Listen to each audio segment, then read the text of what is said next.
नमस्कार, मैं doctor Amitabh transfer of property के इस स्पेशल लेक्चर में आपका स्वागत करता हूं। ये प्रश्न परिजात पांडे जी ने पूछा है, साथ ही इस प्रश्न को दर्शना ने भी उठाया है और कुछ और स्टूडेंट्स ने प्रश्न पूछा section number 57 transfer of property को लेकर कि सेक्शन 57 की एनालिसिस की जाए। तो आज देखते हैं कि आखिर सेक्शन 57 कहना क्या चाहता है। सेक्शन 57 का कॉन्सेप्ट क्या है? तो हेड नोट है सेक्शन 57 का, provision by court for encumbrances and sale freed therefrom. मतलब समझिए, एक प्रॉपर्टी, एक इमूवेबल प्रॉपर्टी जो कि सब्जेक्ट मैटर है सेल का, जिसको कि विक्रय किया जा रहा है। अब उस प्रॉपर्टी पर कोई इनकम्बरेंस है। अब पहला प्रश्न यही आता है कि आखिर वो इनकम्बरेंस कहते किसे कहेंगे हम इनकम्बरेंस। फिर इसके बाद ये पूरा सेक्शन एक डिस्क्रिप्शन देता है कोर्ट कि वो उस इनकम्बरेंस को फ्री कराएं और जो सेल का सब्जेक्ट है इमूवेबल प्रॉपर्टी उसको फ्री कराएं सारी इनकम्बरेंसेस से। कैसे होगा? क्या वो कोर्ट सुओ मोटो इस पावर का इस्तेमाल करेगी या इसके लिए पार्टीज को एप्लीकेशन देनी होगी? अब प्रश्न यहां पार्टीज को लेकर के भी उठेगा कि पार्टीज मतलब कौन। सेल के केस में हम देखते हैं कि दो पार्टीज हैं, बायर है और सेलर है। क्या जिस व्यक्ति के फेवर में इनकम्बरेंस है, जिस व्यक्ति ने इनकम्बरेंस लिया हुआ है प्रॉपर्टी पर, क्या वो भी यहां पार्टी के रूप में माना जाएगा? इस प्रश्न को देखेंगे।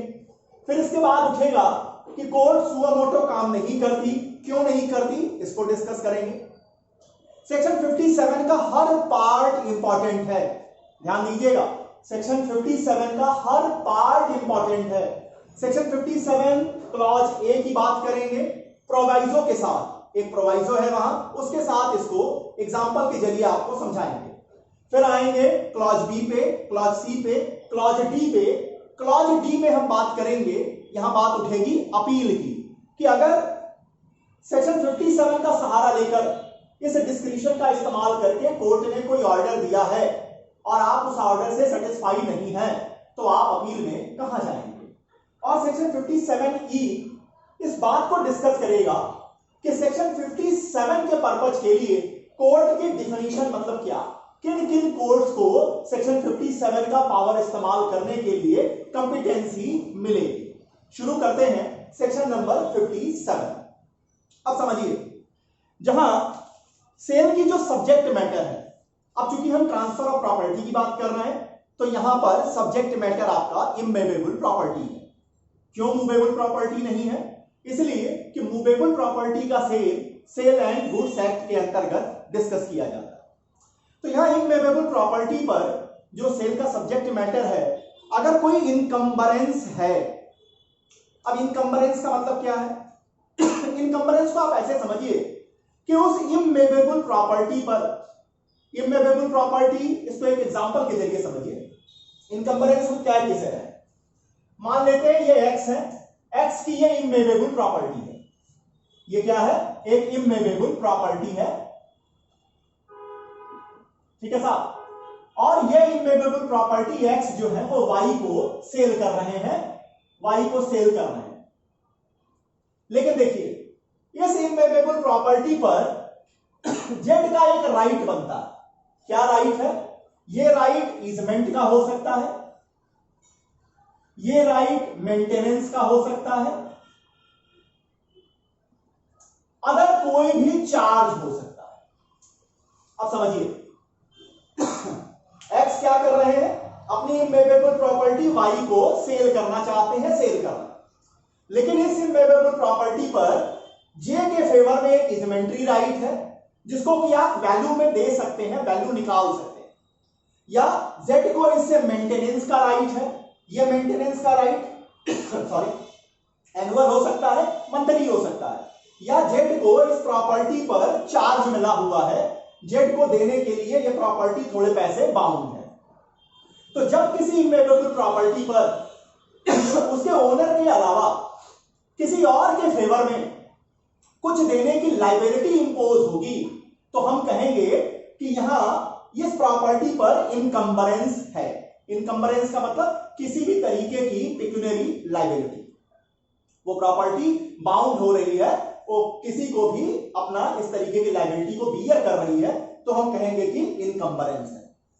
तो इनकम्बरेंस को आपने देखा कि इनकम्बरेंस का सीधा मतलब है किसी भी तरीके की लायबिलिटी जो कि ओनर के अलावा किसी और व्यक्ति के फेवर में ओरिजिनेट हो रही है उस इम्यूवेबल प्रॉपर्टी पर। अब देखिए, अब बात उठेगी कि एक्स ने वाई को यह प्रॉपर्टी सेल की, इस प्रॉपर्टी के ऊपर जेड का इजमेंट्री राइट है या मेंटेनेंस का राइट है या चार्ज का राइट है। तो अब जिसके फेवर में इनकम्बरेंस हुआ है, क्या वो ये जरूरी है कि हम उसको भी इस सेल में एक पार्टी बनाएं? तो आंसर है नहीं, कोई जरूरत नहीं। तो आखिर फिर इस प्रॉपर्टी को हम इनकम्बरेंस से फ्री कैसे डिक्लेयर कराएंगे? इसी बात को, इसी पूरे प्रोसेस को डिस्कस करता है सेक्शन 57। पहले एक बात समझ लीजिए, यहां पर एक्स और वाई जो सेल की पार्टीज हैं, इन्हीं पार्टीज में से किसी एक को एप्लीकेशन देनी है, कॉम्पिटेंट कोर्ट में एप्लीकेशन देनी है। अब इसका मतलब कि कोर्ट इस पावर का इस्तेमाल सुओ मोटो से नहीं करेंगे, अपने आप नहीं करेंगे, पार्टीज में से किसी एक का आना जरूरी है। जो सेल के पार्टीज हैं उसमें से किसी एक का आना जरूरी है। क्या कोर्ट यहां आप जब ये पार्टीज में से कोई एप्लीकेशन देगा, कोर्ट बाउंड होगी इस काम को करने के लिए? आंसर है नहीं। ये डिस्क्रिशन है कोर्ट का। जनरली रिजनेबल तरीके से कोर्ट्स अपने डिस्क्रिशन का इस्तेमाल करती हैं, लेकिन ये आप बाइंडिंग नहीं कर सकते हैं कि हमने एप्लीकेशन दिया है, आप ये करेंगे ही करेंगे, ऐसा आप नहीं कह सकते। अब आते हैं कि आखिर सेक्शन 57 कहता क्या है, एक एक करके देखते जाते हैं clause wise. Section 57 clause A, where immovable property subject to any encumbrance whether immediately payable or not. ये जो इनकम्बरेंस है ये इमीडिएट भी पेबल हो सकता है, बाद में भी पेबल हो सकता है। Payable or not is sold by the court. अब ये प्रॉपर्टी का सोल कौन कर रहा है? पहले चीज समझिए, पहले तो मैंने आपको बताया कि पार्टी कर रही है, दूसरी ओर सेक्शन 57 वहां भी लागू होगा जहां इस प्रॉपर्टी को कोर्ट खुद ही सोल्ड करा रही है, कोर्ट के आदेश से यह प्रॉपर्टी बेची जा रही है। इसके अलावा और in execution of A degree, और या इसके अलावा डिग्री के एग्जीक्यूशन में ये प्रॉपर्टी सेल की जा रही है, और आउट ऑफ कोर्ट। अब आउट ऑफ कोर्ट कहां है? आउट ऑफ कोर्ट कहने का मतलब जब पार्टी जिसको सेल कर रही है, जब पार्टी जिसको सेल कर रही है तो इसे हम आउट ऑफ कोर्ट कहेंगे। तो मतलब ये इमूवेबल प्रॉपर्टी चाहे पार्टी सेल कर रही है, चाहे कोर्ट सेल करा रही है, चाहे एग्जीक्यूशन ऑफ डिग्री में सेल हो रही है, सारी जगहों पर सेक्शन 57 इस्तेमाल की जाएगी। अब आगे देखिए, out of court, the court में if it think fit on the application of any party to the sale. अब कौन एप्लीकेशन देगा? Any party to the sale. Sale में कौन कौन पार्टी है? या तो बायर है, या तो बायर होगा, या तो सेलर होगा। अगर मान लीजिए एग्जीक्यूशन में हो रही है तब क्या होगा? ऑक्शन परचेजर होगा और फिर सेलर होगा, दोनों में से कोई भी पार्टी एप्लीकेशन देगी। On application of any party to the sale direct to allow payment into court. Court क्या आदेश करेगी? पेमेंट करने के लिए कोर्ट में। किसका पेमेंट? क्या इस इमूवेबल प्रॉपर्टी के प्राइस का पेमेंट? आंसर है नहीं। ये जो इनकम्बरेंस क्रिएट हुआ है, इस इनकम्बरेंस का कितना वैल्यू निकल के आ रही है, कितनी वैल्यू है इस इनकम्बरेंस की, मेंटेनेंस का कितना पैसा बन रहा है, चार्ज कितने पैसे के लिए है, ये जो इजमेंट्री राइट है इसकी वैल्यूएशन कितनी है, इसके बारे में यहां पर कहा जा रहा है कि कोर्ट ये कहेगी कि जितनी वैल्यू हम फिक्स कर रहे हैं इनकम्बरेंस की, उतनी वैल्यू आप कोर्ट में सबमिट कीजिए, कोर्ट में जमा कीजिए। कैसे? अब इसको देखिए। Number 1, in case of annual और monthly charge on the property. अगर प्रॉपर्टी पर एनुअल या मंथली चार्ज है, और of a capital sum charge on a determinable interest in the property, या एक खास अमाउंट के लिए चार्ज लगा है जिसको आप डिटरमाइन कर सकते हैं, मतलब ऐसा नहीं कि अनिश्चित टाइप से नहीं होना चाहिए, सर्टेन है कि इतने अमाउंट जिसको हम डिटरमाइन किया जा सकता है। और ये अमाउंट जो है अगर ये वेस्ट किया गया, इन्वेस्टेड है कहां पर, गवर्नमेंट की सिक्योरिटीज में, central government securities of central government, then the court consider will be sufficient by means of interest thereof to keep down or otherwise provide for that charge. अब पहली चीज, and number second, in any case of a capital some charge on the property of the amount sufficient to meet the encumbrance and any interest due thereon. अब देखिए ये जो immovable property पर encumbrance है, encumbrance क्या है आप समझ गए, डिटरमाइनेबल है, कोर्ट ने डिटरमाइन कर दिया। मान लीजिए कि 5 लाख रुपए का डिटरमिनेशन आया। अब 5 लाख रुपए यहां जिस पार्टी ने एप्लीकेशन दी है उस पार्टी ने 5 लाख रुपए जो है वो सेंट्रल गवर्नमेंट की सिक्योरिटीज में इन्वेस्ट कर रखा है। तो कोर्ट कहेगी कि ये जो इन्वेस्टमेंट के आपके पेपर हैं वो ही आप कोर्ट में सबमिट कर दीजिए, या अगर मान लीजिए इन्वेस्ट नहीं कर रखा है तो किसी और तरीके से आप कोर्ट में जो इनकम्बरेंस का अमाउंट है वो आप सबमिट कर दीजिए। अब इसके साथ पढ़ेंगे इसका प्रोवाइजो। प्रोवाइजो क्या कहेगा, प्रोवाइजो कहेगा कि कल फ्यूचर में, आज आप पैसा देके जा रहे हैं, हो सकता है कि जो भी आप इन्वेस्टमेंट किए हैं उससे लेकर कोई कंटिजेंसी पैदा हो, इस मामले में जो इसके हकदार लोग होंगे उनको पैसा देना होगा। कोर्ट तो पैसा रखेगी नहीं, कोर्ट ने पार्टीज टू द सेल से पैसा लिया, अपने पास जमा कराया, और फिर जो लोग हकदार लोग होंगे जिनके फेवर में वो चार्ज क्रिएट हुआ है, एक आदमी हो, एक से ज्यादा लोग हो, कोर्ट उनको नोटिस देगी। कभी कभी कोर्ट नोटिस नहीं भी देती है, नोटिस देगी, वो अपना दावा करेंगे, उनको कोर्ट क्या करेगी, वो पैसा प्रोवाइड कर देगी, जैसा उनका अधिकार बनेगा उसी रेशियो में पूरा, या जैसा कोर्ट समझेगी वैसा पैसा उनको दे देगी, उनका हक जो है वो उनको दिला दिया जाएगा। तो अब यहां पर प्रोवाइजो कहता है कि जितना आपका इनकम्बरेंस का अकाउंट हुआ, जितना आपका इनकम्बरेंस की वैल्यू हुई, वैल्यू अब प्लस कर दीजिए 1/10, 1/10 ऑफ सच वैल्यू। मतलब यहां पे मान लीजिए कि अगर 5 लाख रुपए है आपकी वैल्यू, तो फिर आ जाएगा 5 लाख गुणे 1/10 इक्वल टू कितना आ जाएगा, 50,000। तो अब आप कोर्ट में कितना जमा करेंगे, 5.5 लाख, 5,50,000 रुपए आपको जमा करना पड़ेगा। ये 1/10 ही क्यों, क्योंकि ये स्टैट्यूटरी प्रोविजन में लिखा है। कोर्ट अगर चाहे तो 1/10 को बढ़ा भी सकते हैं, ये 1/7 भी कर सकते हैं, 1/5 भी कर सकते हैं, जैसा कोर्ट उचित समझेंगे। देखिए प्रोविजो क्या कहता है, but in either case there shall also be paid into the court such additional amount as the court considers will be sufficient to meet the contingency of further cost।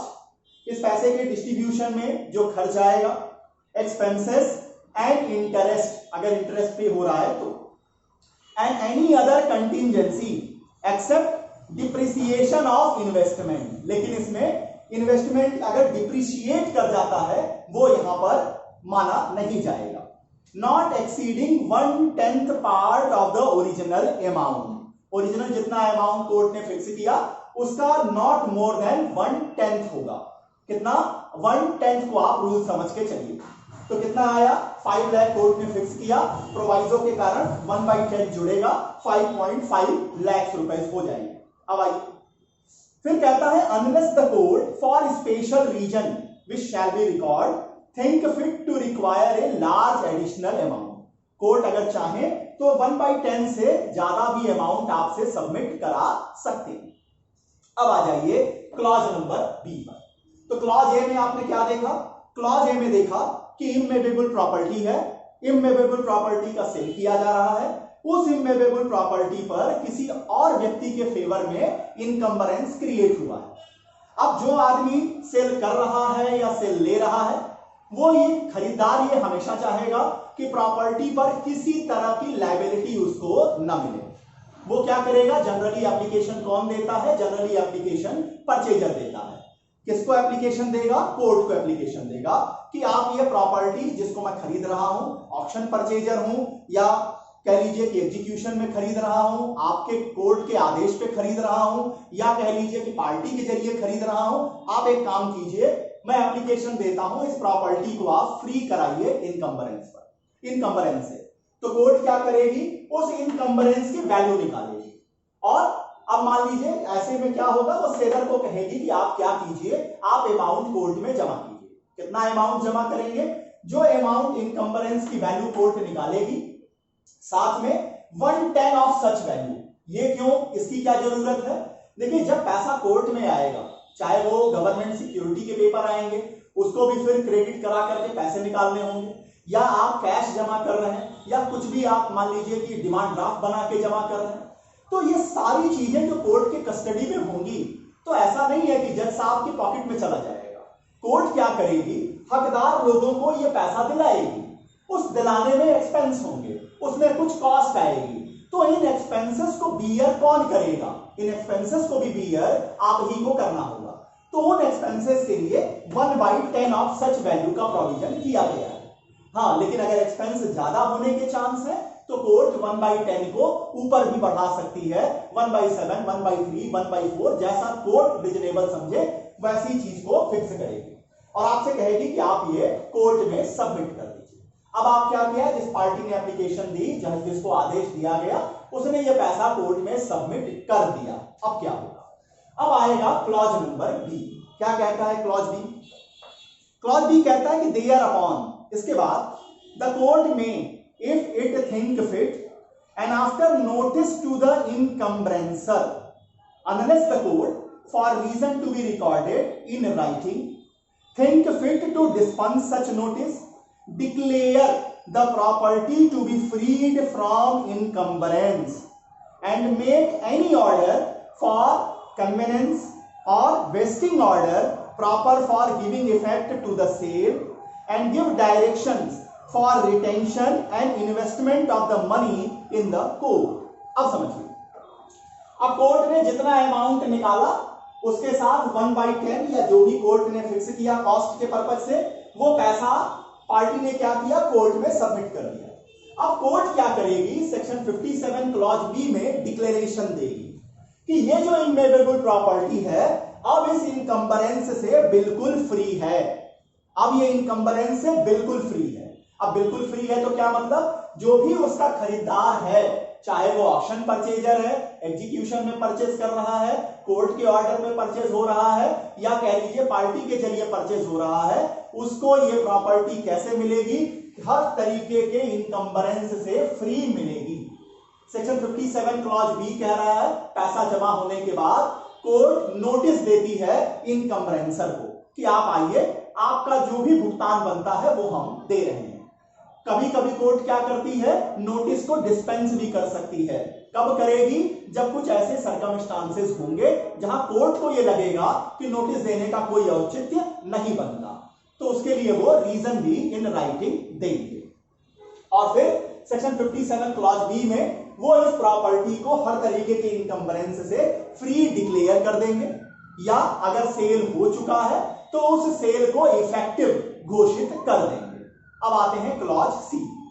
After notice served on the person interested in or entitled to the money or fund in the court में direct payment or transfer thereof to persons entitled to receive to give a discharge for the same and generally may give directions respecting the application or distribution of capital or income thereof। अब समझिए, notice court ने दे दी, मान लीजिए कि Z है इनकम्बरेंसर, या Z के साथ कुछ और लोग।